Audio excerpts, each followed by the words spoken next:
কামৰূপৰ এটা দুৰ্ভগীয়া পৰিয়ালৰ কান্দোনৰ বিননি এক মৰ্মান্তিক অতি দুখজনক খবৰ দিবলৈ ওলাইছো সহায় বিচাৰিছে মাত্ৰ আপোনালোকৰ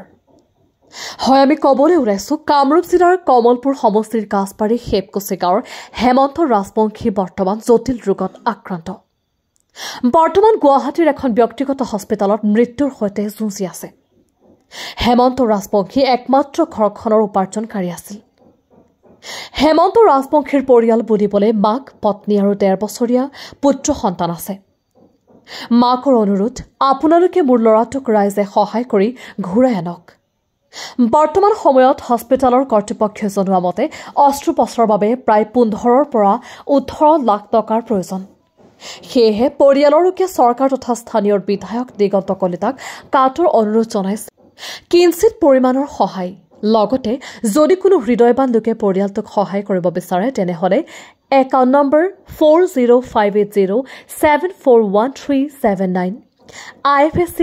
SBI N0011614 name Meenakshi Rajbongshi Baihata Chariali branch এইটো একাউণ্ট নম্বৰত সহায় কৰিব পাৰে আৰু যদি জিপে বা ফোনপে কৰিব বিচাৰে তেনেহলে 9678246123 কৰিব পাৰে সহায় কৰিব নোৱাৰিলেও এটাকৈ শ্বেয়াৰ কৰক আপোনালোকৰ সহায় এদিন হেমন্ত ৰাজবংশীয়ে নতুন জীৱন পাবলৈ সক্ষম হ'ব বাইহাটা চাৰিআলিৰ পৰা জিয়াউদ্দিন আহমেদৰ ৰিপৰ্ট NS24 ডিজিটেল মই গ্ৰহণ কৰিছোঁ মই এতিয়া ল'ৰাটোক ভাল কৰি আনিব লাগে আৰু এটা বহুত হেৰি হৈ আছে বিছনাত পৰি আছে পইচা পাতি বহুত অভাৱ কোনো হাজিৰা কৰি খাওয়া মানুহে সেই ল'ৰাটোৱে কামখিনি কৰিছিল কোম্পানীত থাকে আমাৰ যি হেমন্তৰ এই হাৰ্টৰ প্ৰব্লেম হৈছে আমি গাঁওখনৰ চব পৰিয়ালে আমি ভাত পানী খোৱা নাই তাৰে আগত তাৰ 2 বছৰ আগত দেউতাক ঢুকাল 2 বছৰ পিছত তাৰ দাদাক ঢুকাল আমাৰ গাঁওখনত বহুত পৰিৱেশ বেয়া